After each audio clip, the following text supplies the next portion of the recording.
야고보서 4장 17절 말씀에 보면 이런 말씀이 있습니다. 그러므로 사람이 선을 행할 줄 알고도 행하지 아니하면 죄니라.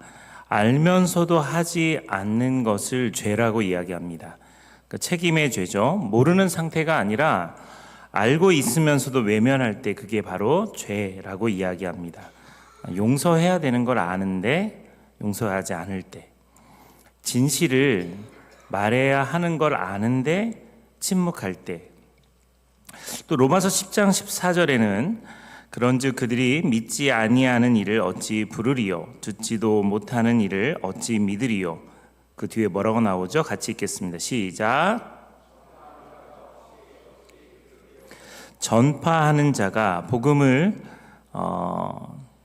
선포하고 복음을 전하는 사람이 없으면 어찌 들으리요. 또 다른 죄는 복음을 전하지 않는 것이 죄라고 이야기합니다. 침묵의 죄입니다. 복음을 전할 수 있는데 복음을 전하지 않는 것도 죄라고 말하는 거죠. 전할 기회를 외면하는 것은 하나님 앞에서 우리가 그 책임을 져야 하는 상황입니다.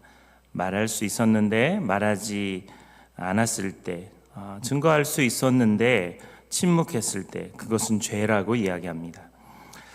오살리 기도원에 들어가던 버스 안에서, 여의도 순복음교회 앞에서 오살리 기도원에 들어가는 셔틀버스가 있거든요. 그걸 타면 파주에 있는 오살리 기도원에 들어갈 수 있습니다. 그 안에서는 조용규 목사님, 옛날에 살아계실 때 조용규 목사님의 설교를 계속해서 테이프로 틀어줬던 그런 시기가 있어요. 참 인상 깊게 들었던 이야기였습니다. 조용규 목사님이 젊은 시절 때, 옛날에, 지금은 그 기차가 KTX, SRT, 또 뭐가 있죠? 새마을호, 뭐 이런 거 있잖아요. 옛날에는 뭐가 있죠? 네, 비둘기도 있고 통일호도 있고, 이런 걸 다 기억하시는 분은 옛날 사람. 옛날 비둘기호를 탔을 때 있었던 것 같아요. 서울역에서 창밖을 보니까 갓을 쓴 한 할아버지 한 분이 자기 자녀들 같은데 둘러싸여서 이제 인사를 한참 받고 있습니다. 그리고는 그분이 이제 기차를 탔어요. 그런데 이제 하필 자기 옆자리에 딱 앉았어요. 그리고는 그때부터 이분이 앉아가지고는 자꾸 자식들 자랑, 자기가 얼마나 땅 부자인지 땅 자랑, 그런 이야기를 한참 하는데 성령님께서 이 조영규 목사님에게 음성을 주셨습니다. 전도해라. 복음을 증거해라. 그래서 조영규 목사님은 성령의 음성을 따라 그분에게 할아버지는 예수님 믿으셔야 돼, 이 말 한마디 했다가 갑자기 이 할아버지가 양반이셨던 것 같아요. 버럭버럭 소리를 지더니 승무원을 부릅니다. 이 예수쟁이가 나에게 전도를 하려고 한다고 하면서 소리 지르면서 그 기차 칸 안에 탄 사람들 다 보는데 막 무한하게 소리를 지른 거예요. 그러니까 이제 조영규 목사님은 누구를 탓하겠어요? 하나님, 성령님을 탓하죠. 나 안 하려고 그랬는데 괜히 하라 그래서 나 안 하려고 그래. 그래서 그분은 다른 자리로 가고, 그리고는 자기는 이제 기대서 잠을 자고 있는데, 야간 열차였습니다. 그랬는데 이분이 또 찾아왔어요. 옛날에는 비둘기 통일호에서 술도 드시고 그랬어요. 심지어 담배도 피던 시절이 있습니다. 기억나시죠? 기억나면 옛날 사람. 경험까지 했으면 진짜 옛날 사람이에요. 그런데 이분이 또 와가지고 술 먹으면서 또 자랑하기 시작한 거예요. 그런데 갑자기 성령께서 아주 강하게 메시지 하나를 줬어요. 뭐냐면, 내가 있잖아, 막 천년 만년 살면서 우리 자식들 잘 되는 걸 막 보고 막 누리고 막 살고 막 이런 얘기를 하는데, 성령께서 이 사람 곧 죽는다, 이 이야기를 자기에게 전하라고 이야기하시는 거예요. 지금 예수 믿으라고 이야기했다가 지금 자기가, 그런데 이 사람 죽는다는 얘기를 내가 어떻게 하냐고 그랬는데, 조영규 목사님은 그 얘기를 했어요. 할아버지 곧 죽어요. 그랬다가 또 이제 2차전이 된 거지. 이 자식이 나 죽는다 그랬다고 술까지 드셨으니까 막 소리 지르고 난리가 났어요. 그래가지고는 또 그래서 이제 그 할아버지는 또 난리 치고 승무원 말리고 또 자리 옮기고, 그리고는 자기는 기대어 자고 있는데, 한참 잠들고 있는데 누군가 자기를 흔들어 깨웁니다. 승무원이었어요. 혹시 아까 그 할아버지 어디 사시는지 누군지 아시냐고. 아니 제가 모르죠. 그 할아버지 낙상 사고로 돌아가셨다고.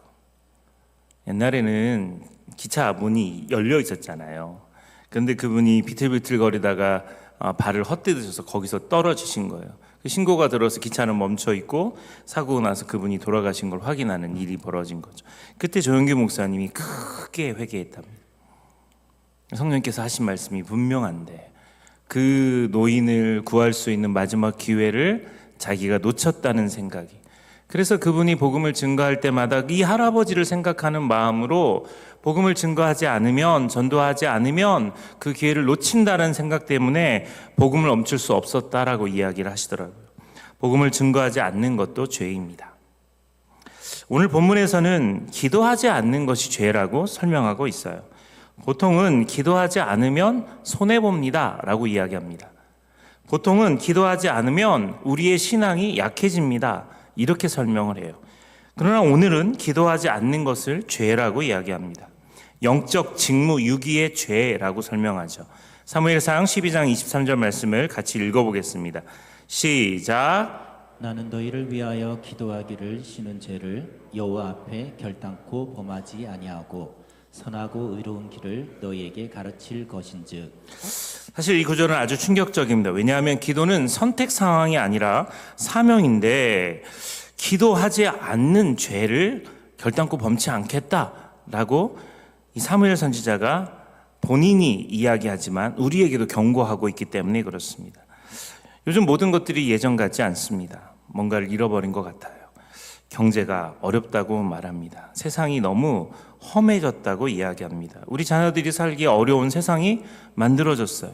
시대적 상황이, 경제가, 그리고 기후가, 모든 것들이 다음 세대가 살기가 어려운 시대를 살고 있습니다.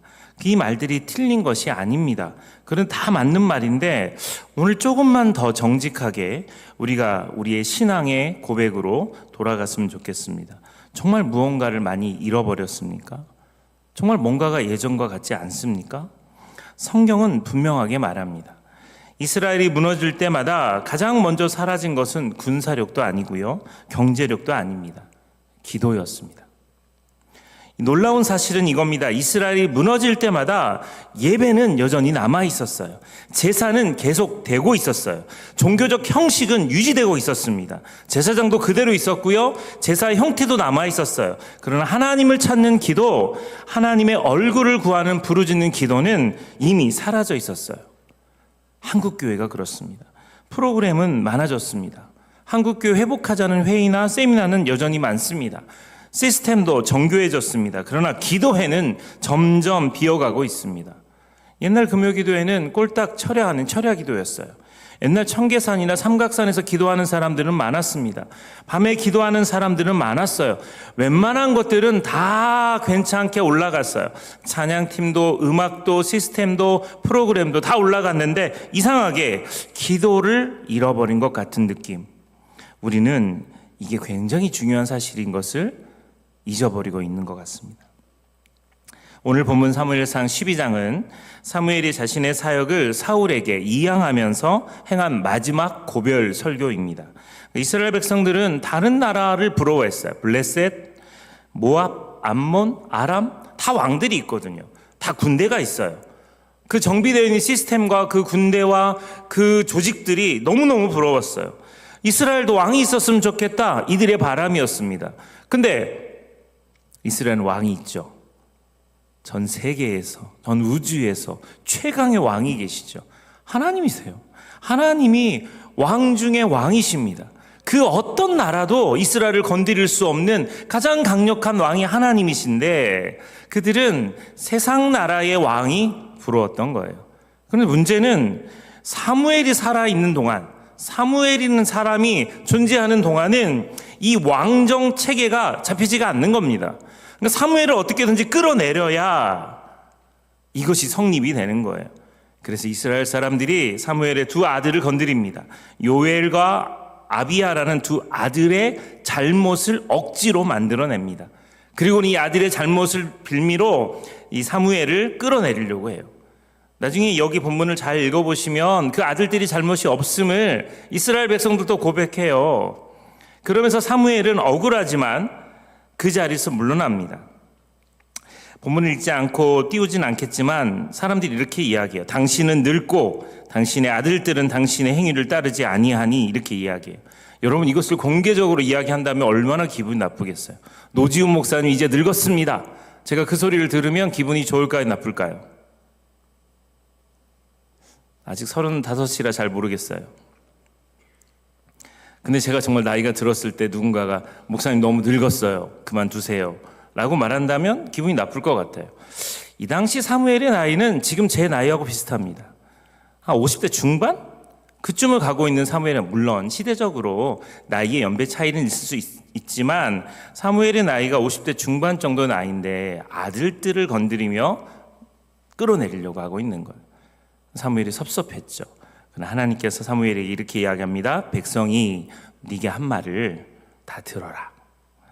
이는 그들이 너를 버림이 아니고 나를 버렸다. 자기들이 왕이 되지 못하게 하려 하는 거니까 사무엘 그 자리에서 내려와라 라고 하나님이 말씀하시는 겁니다. 그 사무엘상 12장은 사실 무거운 이야기가 담겨있는 고별 설교예요. 그리고 온 사무엘이 그들에게 이렇게 요청합니다.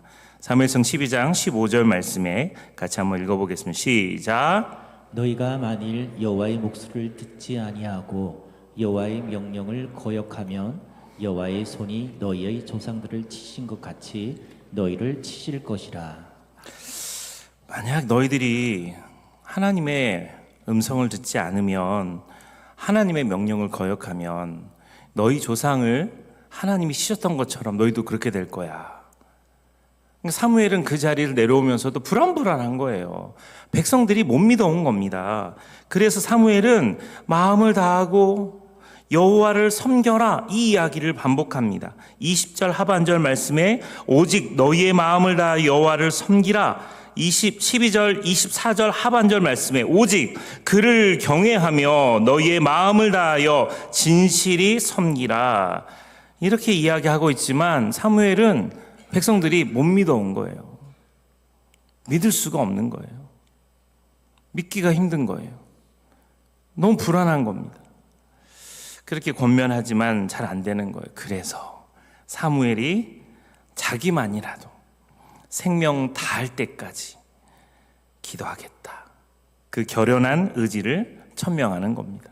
다시 한번 사무엘상 12장 23절을 상반절만 한번 읽어볼게요. 자, 나는 너희를, 시작. 나는 너희를 위하여 기도하기를 쉬는 죄를 여호와 앞에 결단코 범하지 아니하고. 여러분, 은퇴를 하면 여행을 갈 수도 있고요. 대통령이 은퇴하면 회고록을 남길 수도 있습니다. 은퇴하고 낙향하면 여생을 평안히 살려고 할 겁니다. 근데 사무엘의 이 말은 은퇴해도 평안한 게 아니에요. 나는 은퇴를 해도 너희를 위해서 기도하는 걸 멈추지 않을 거야. 절대 멈추지 않을 거야. 내가 그걸 멈추면 나는 죄를 짓는 거야. 마치 저희 아버지가 새벽 기도를 평생 다니시면서 본인이 새벽 기도를 안 가면 선교를 하는 선교사인 아들과 목회를 하는 아들이 잘못될 것 같은 그 불안함 때문에 늘 기도하셨던 모습과 비슷한 모습 같아요. 그게 저희 아버지의 신앙이셨습니다. 그게 저희 아버지의 신앙 고백이셨어요. 그런데 여러분, 지금은 그렇게 믿음 생활하는 사람이 참 찾아보기 어렵습니다. 남부전원교회를 위해서 기도를 멈추는 것이 죄라고 생각하는 경우가 별로 없어요. 기도하면 좀 잘 되고, 기도 안 하면 멈추고, 그냥 뭐 기도하든지 안 하든지 이것을 그렇게 깊게 생각하지 않는 것 같은 마음이 들어요. 그래서 사무엘이 나는 너희를 위해 기도하기를 쉬는 죄를 여호와 앞에서 결단코 범하지 않겠다. 정말 기도가 얼마나 중요한지 아는 사람인 거죠. 내 자식을 위해서 기도할 수 있는 사람은 나밖에 없어요. 내 아이를 위해서 기도할 수 있는 사람은 나밖에 없어요. 내가 기도를 안 하면 아무도 기도를 안 해줘요. 내가 이 아이를 놓고 기도하지 않으면 아무도 이 아이를 놓고 기도하지 않는 거예요. 여러분, 이 말이 왜 이렇게 무겁게 들리냐면, 기도하면 은혜다, 기도하면 좋다, 안 해도 큰 죄는 아니다, 이런 뜻으로 우리가 늘 받았기 때문에 사무엘이 이야기하는 이야기와 다른 이야기처럼 느껴지기 때문에 그렇습니다. 기도하지 않는 것이 죄입니다. 기도는 선택이 아닙니다. 기도는 신앙생활의 옵션이 아닙니다. 기도는 하나님과 맺은 언약의 행위예요. 기도하지 않는다는 것은 단순히 오늘 기도를 못했습니다 이야기가 아니에요. 하나님, 이 문제는 제가 알아서 할게요. 하나님, 지금 하나님 없어도 괜찮아요. 이건 내가 할 만해요 라고 신앙이 무너지는 것을 하나님 앞에서 보이는 행동이 기도를 안 하는 거예요. 모든 것 하나하나 정말 간절히 하나님께 기도하고 구하고 요청하고 질문하고 그리고 하나님의 사인을 구하고 그랬던 우리들이 어느 순간 멈춰버린 거죠.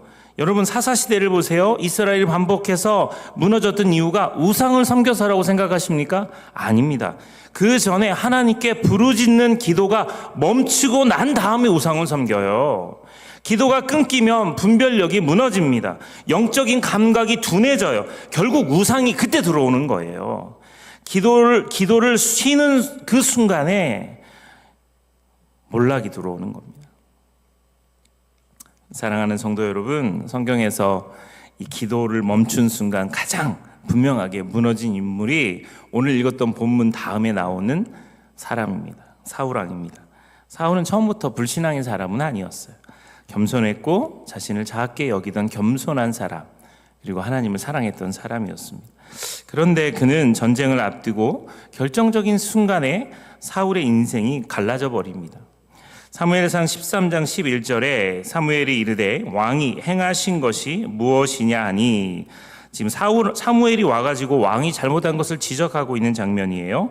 사울이 이르되 백성은 내게서 흩어지고 당신은 정한 날 안에 오지 아니하고 블레셋 사람은 믹마스에 모였음을 내가 보았으므로. 자, 이것을 핵심만 이야기하면요, 백성은 내게서 흩어지고, 이건 팩트입니다.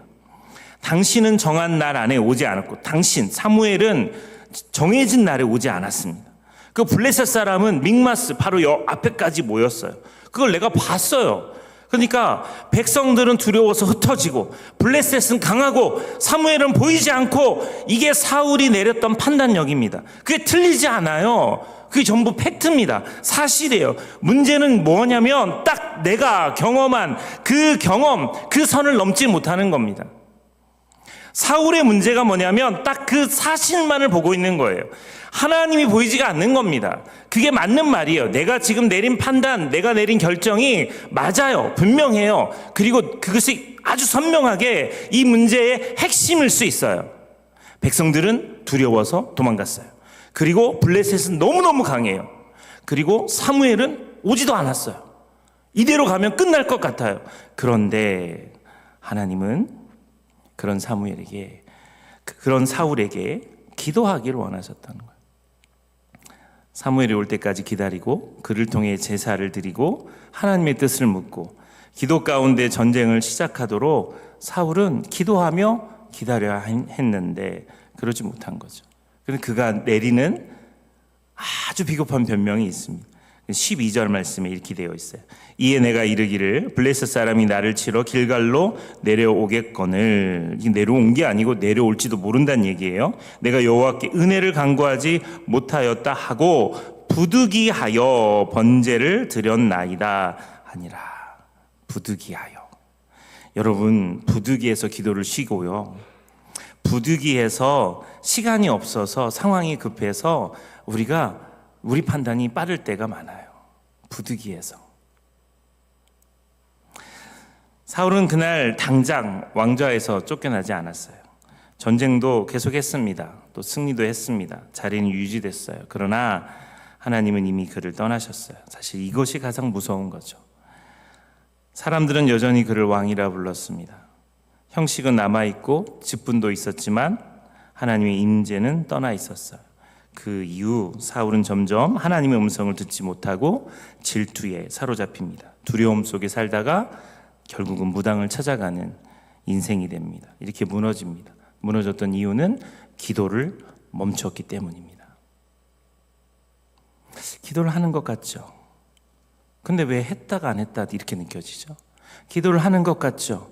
그런데 왜 우리는 자꾸 시험에 들죠? 기도를 하는 것 같죠? 그런데 왜 우리는 자꾸 기도에서 멀어지는 것 같은 불길한 생각이 들죠? 불안함은 왜 있죠? 두려움은 왜 우리 안에 가득할까요? 이것이 오늘 우리가 돌아봐야 할 굉장히 중요한 질문이라는 겁니다. 사랑하는 성도 여러분, 사울의 이야기가 과거의 이야기처럼 들리지 않았으면 좋겠습니다. 오늘 우리들의 모습 같습니다. 바빠서, 급해서, 시간이 없어서, 그래서 무엇보다 기도하는 것을 줄입니다. 문제가 많아지는 것이 아닙니다. 기도가 줄었기 때문에 문제가 많아지는 것처럼 보이는 거죠. 기도가 살아있던 시절에는 여전히 문제는 있었어요. 그런데 그때보다 문제보다 하나님이 더 컸습니다. 지금하고 다르지 않아요. 근데 기도가 사라졌기 때문에 자꾸 문제가 더 커 보이는 겁니다. 별거 아닌 사소한 것이 확대돼서 보이는 거예요. 사소한 말 한마디가 크게 들리는 거예요. 그리고 그것이 나를 누르기 시작하는 거죠. 사무엘 선지자가 말했던 나는 기도하기를 쉬는 죄를 여호와 앞에 결단코 범하지 않겠다. 이 고백이 저와 우리의 고백이 되기를 주님의 이름으로 축원합니다. 사울의 길이 아니라 사무엘의 길로 걸어가시기를 소망합니다. 선배 목사님들이 참 그런 얘기 많이 하셔서 새벽 기도회든 금요 기도회든 이 기도실에 10명이 모이면 교인은 100명이 되고, 기도실에 100명이 모이면 교인은 1000명이 되고, 기도실에 300명이 모이면 교인은 3000명이 됩니다. 기도하는 교인은 전체 교인의 11조라고. 지금 여기 1000명이 모였으니까 우리 교회는 몇 명이 되죠? 뻔뻔하시네요. 10,000명이 되는 거예요. 교회가 성장하려면 누군가 기도의 희생을 감내해야 돼요. 기도 쉽지 않아요. 기도 쉽지 않아요. 지난주 수요 예배 끝나고, 그리고 다 이게 수요 유년부실에서 기도하는 우리 도고 기도팀, 중보 기도팀을 봤어요. 참 뜨겁게 기도하는 거 너무너무 감사해요. 기도가 살아나야 됩니다. 가장 1순위가 기도가 살아나야 돼요. 그리고 찬양이 살아나고 또 말씀이 살아나고 모든 게 살아나야지만 1순위가 기도가 살아나야 됩니다. 에스겔 3장 17절에 보면 인자야 내가 너를 이스라엘 족속의 파수꾼으로 세웠으니, 파수꾼은 남이 잘 때 자지 않는 희생을 가져야 됩니다. 민족이 살려면 그 민족을 위한 기도의 파수꾼이 있어야 합니다. 가정이 살려면 그 가정을 위한 기도의 파수꾼이 있어야 돼요. 교회가 살려면 그 교회를 위한 기도의 파수꾼이 있어야 돼요.